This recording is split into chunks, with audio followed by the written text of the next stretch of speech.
Welcome to Bite at a Time Books, where we read you your favorite classics one bite at a time. My name is Bree Carlile, and I love to read, and wanted to share my passion with listeners like you. All of the links for our show are in the show notes. Today, we will be continuing Emma by Jane Austen. Chapter 18. Mr. Frank Churchill did not come. When the time proposed drew near, Mrs. Weston's fears were justified in the arrival of a letter of excuse.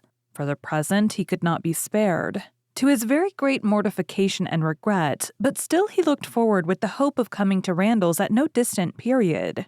Mrs. Weston was exceedingly disappointed. Much more disappointed, in fact, than her husband, though her dependence on seeing the young man had been so much more sober, but a sanguine temper. Though forever expecting more good than occurs does not always pay for its hopes by any proportionate depression.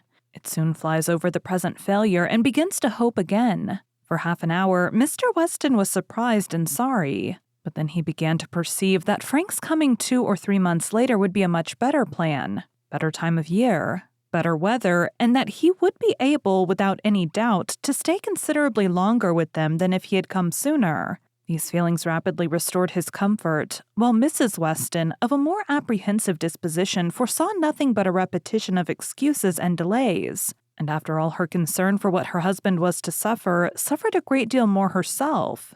Emma was not at this time in a state of spirits to care really about Mr. Frank Churchill's not coming, except as a disappointment at Randalls. The acquaintance at present had no charm for her. She wanted, rather, to be quiet and out of temptation. But still, as it was desirable that she should appear, in general, like her usual self, she took care to express as much interest in the circumstance, and enter as warmly into Mr. and Mrs. Weston's disappointment as might naturally belong to their friendship. She was the first to announce it to Mr. Knightley, and exclaimed quite as much as was necessary, or, being acting a part, perhaps rather more, at the conduct of the Churchills in keeping him away. She then proceeded to say a good deal more than she felt, of the advantage of such an addition to their confined society in Surrey, the pleasure of looking at somebody new, the gala day to Highbury Estate where the sight of him would have made, and ending with reflections on the Churchills again, found herself directly involved in a disagreement with Mr. Knightley, and, to her great amusement, perceived that she was taking the other side of the question from her real opinion, and making use of Mrs. Weston's arguments against herself. "The Churchills are very likely in fault," said Mr. Knightley coolly, "but I dare say he might come if he would. I do not know why you should say so. He wishes exceedingly to come, but his uncle and aunt will not spare him. I cannot believe that he has not the power of coming if he made a point of it. It is too unlikely for me to believe it without proof. How odd you are.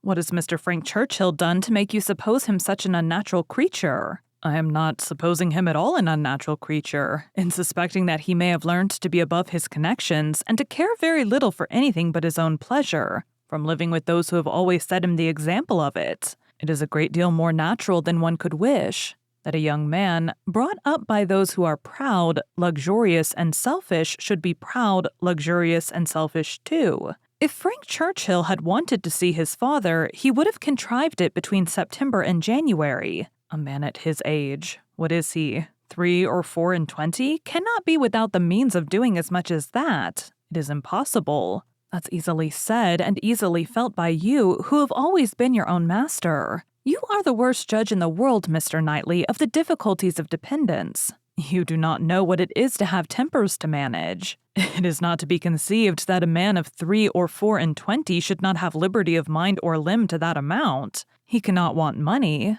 He cannot want leisure. We know, on the contrary, that he has so much of both that he is glad to get rid of them at the idlest haunts in the kingdom. We hear of him forever at some watering place or other.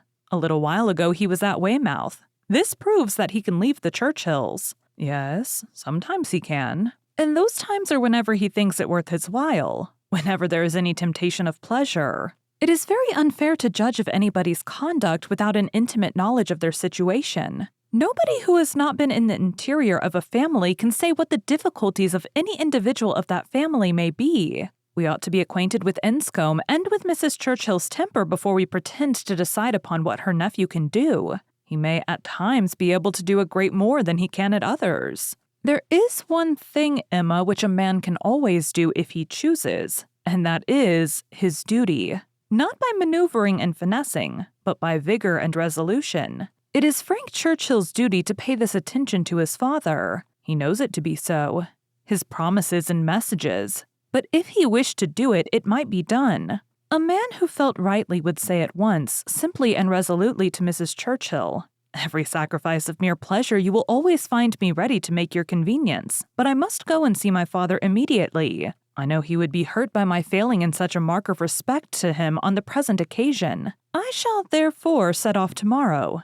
If he would say so to her at once, in the tone of decision becoming a man, there would be no opposition made to his going. "No," said Emma, laughing, "but perhaps there might be some made to his coming back again. Such language for a young man entirely dependent to use.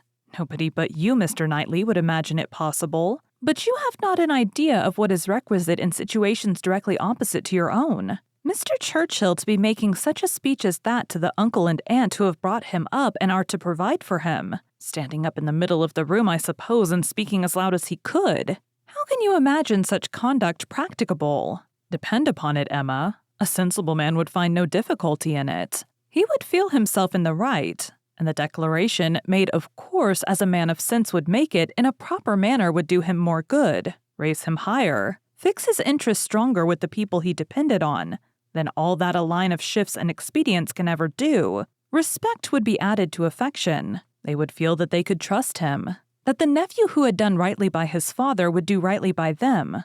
For they know as well as he does, as well as all the world must know, that he ought to pay this visit to his father, and while meanly exerting their power to delay it, are in their hearts not thinking the better of him for submitting to their whims. Respect for right conduct is felt by everybody. If he would act in this sort of manner, on principle, consistently, regularly, their little minds would bend to his. I rather doubt it. You are very fond of bending little minds. But where little minds belong to rich people in authority, I think they have a knack of swelling out till they are quite as unmanageable as great ones. I can imagine that if you, as you are, Mr. Knightley, were to be transported and placed all at once in Mr. Frank Churchill's situation, you would be able to say and do just what you have been recommending for him, and it might have a very good effect. The Churchills might not have a word to say in return. But then, you would have no habits of early obedience and long observance to break through. To him who has, it might not be so easy to burst forth at once into perfect independence and set all their claims on his gratitude and regard it not. He may have as strong a sense of what would be right as you can have, without being so equal under particular circumstances to act up to it. Then it would not be so strong a sense. If it failed to produce equal exertion, it could not be an equal conviction. Oh, the difference of situation and habit. I wish you would try to understand what an amiable young man may be likely to feel in directly opposing those whom as a child and boy he has been looked up to all his life. Our amiable young man is a very weak young man if this be the first occasion of his carrying through a resolution to do right against the will of others. It ought to have been a habit with him by this time of following his duty instead of consulting expediency. I can allow for the fears of the child, but not of the man. As he became rational, he ought to have roused himself and shaken off all that was unworthy in their authority. He ought to have opposed the first attempt on their side to make him slight his father. Had he begun as he ought, there would have been no difficulty now. "We shall never agree about him," cried Emma, "but that is nothing extraordinary. I have not the least idea of his being a weak young man. I feel sure that he is not. Mr. Weston would not be blind to folly, though in his own son.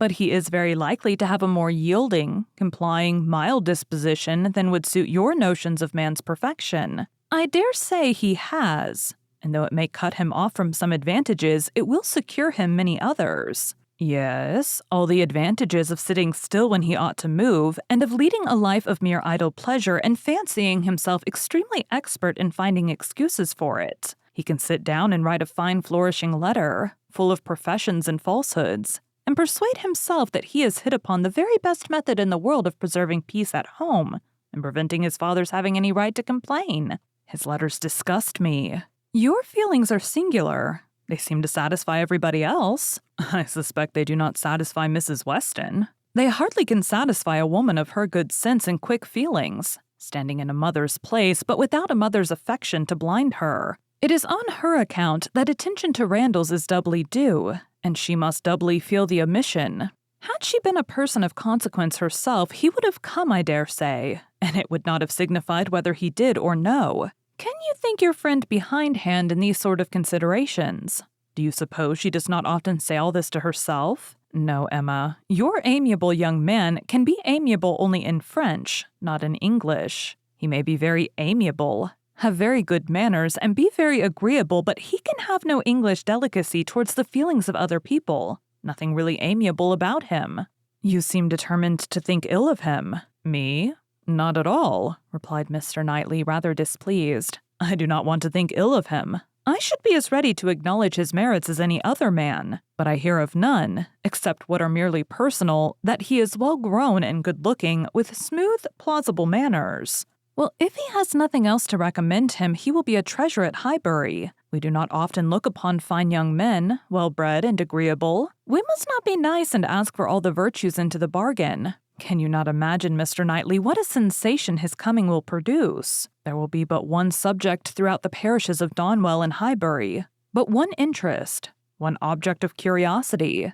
It will be all Mr. Frank Churchill. We shall think and speak of nobody else. You will excuse my being so much overpowered. If I find him conversable, I shall be glad of his acquaintance. But if he is only a chattering coxcomb, he will not occupy much of my time or thoughts. My idea of him is that he can adapt his conversation to the taste of everybody, and has the power as well as the wish of being universally agreeable. To you, he will talk of farming. To me, of drawing or music, and so on to everybody. Having that general information on all subjects which will enable him to follow the lead, or take the lead, just as propriety may require, and to speak extremely well on each. That is my idea of him. And mine, said Mr. Knightley warmly, is that if he turn out anything like it, he will be the most insufferable fellow breathing. What, at 23 to be the king of his company, the great man, the practiced politician who is to read everybody's character and make everybody's talents conduce to the display of his own superiority, to be dispensing his flatteries around that he may make all appear like fools compared with himself. My dear Emma, your own good sense could not endure such a puppy when it came to the point. I will say no more about him, cried Emma. You turn everything to evil. We are both prejudiced, you against, I for him, and we have no chance of agreeing till he is really here. Prejudiced. I am not prejudiced. But I am very much, and without being at all ashamed of it. My love for Mr. and Mrs. Weston gives me a decided prejudice in his favor. He is a person I never think of from one month's end to another, said Mr. Knightley with a degree of vexation which made Emma immediately talk of something else, though she could not comprehend why he should be angry. To take a dislike to a young man, only because he appeared to be of a different disposition from himself, was unworthy the real liberality of mind which she was always used to acknowledge in him. For with all the high opinion of himself which she had often laid to his charge, she had never before for a moment supposed it could make him unjust to the merit of another. Thank you for joining Bite at a Time Books today, while we read a bite of one of your favorite classics. All of the links for our show are in the show notes. We are part of the Bite at a Time Books Productions Network. If you ever wondered what inspired your favorite classic novelists to write their stories, what was happening in their lives or the world at the time, check out Bite at a Time Books, Behind the Story, Tuesdays wherever you listen to podcasts. Again, my name is Bree Carlile, and I hope you come back tomorrow while we take the next bite of Emma.